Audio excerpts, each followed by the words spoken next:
Morning dear students, today I am going to explain chapter 3, that is unit B, Newton's first law of motion. We have the 3 laws of motion, but in this unit we will study only about the Newton's first law of motion.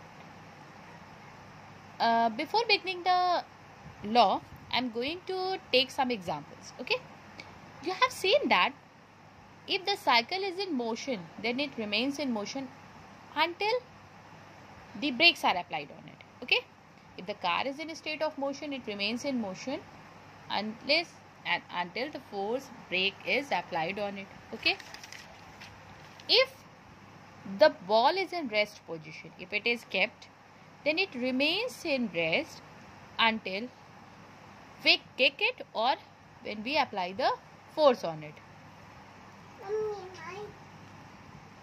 So from these above examples, we can say that if the body is in a state of rest, it wants to remain in the state of rest. If it is in motion, it wants to remain in motion unless an external force is applied on it.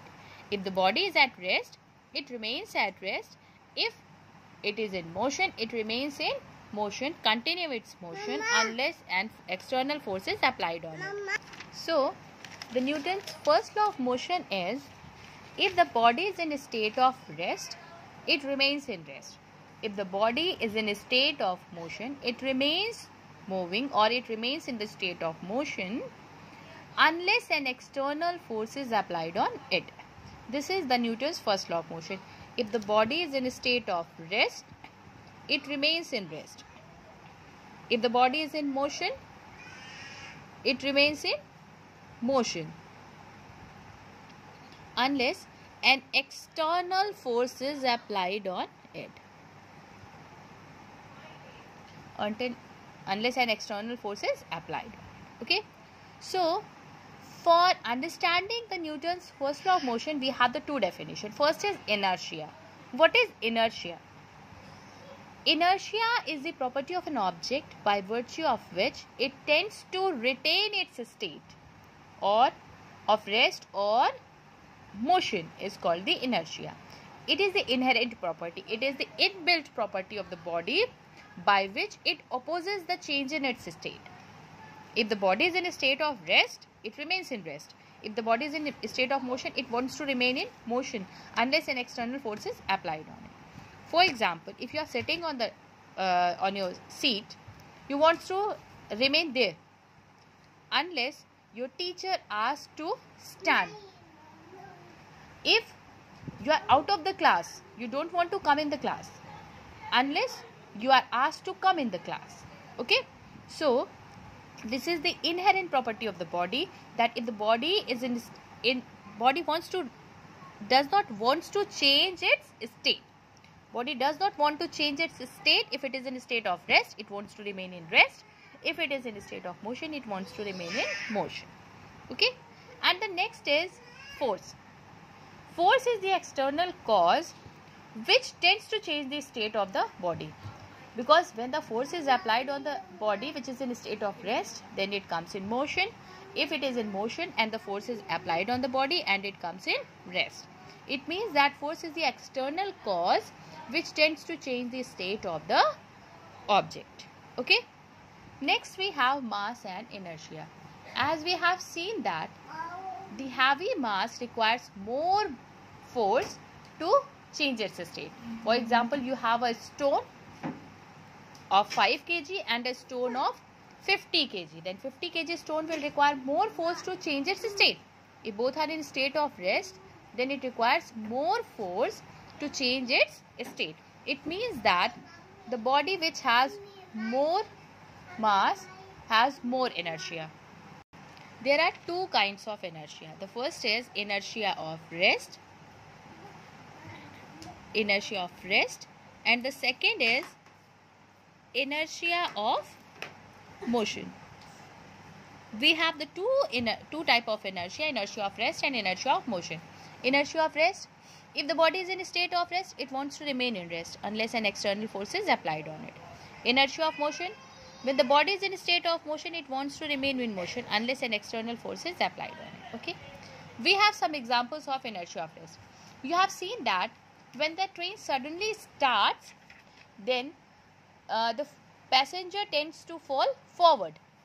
When you are sitting in the car or in the train, when it starts, then you fall, you tends to fall, when you tends to fall backward.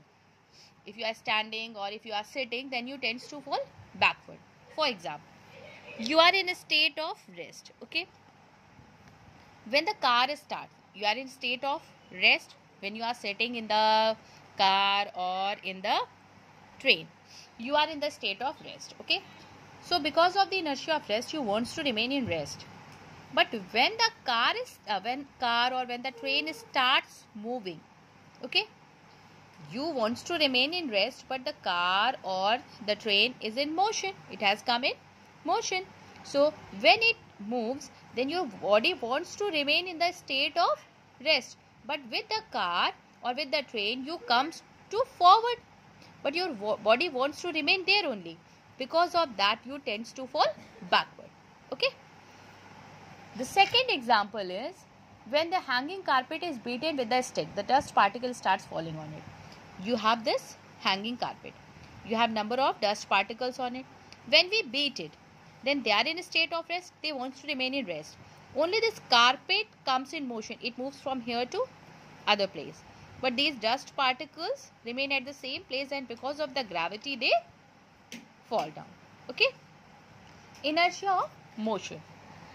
The example of inertia of motion is when the passenger jumps out from the moving train, then he falls down. Why they falls down? Because when they are in the train, then the body is in a state of motion. When he jumps out from the train, in the train, the body was in the state of motion. But when he jumps out and when the feet touches the ground, then they comes to rest. But the upper part of the body remains in motion. Because of the inertia of motion, it wants to remain in motion. So upper part of the body remains in motion, but when the feet touch the ground, then they comes into the state of rest. And because of that, the upper part of the body falls and the feet remains in the state of rest. Because of that, the passenger falls. So avoid this. You have seen that when the passengers comes out or jumps out from the moving train or bus, then they run for some distance. For certain distance they run to make its body in motion.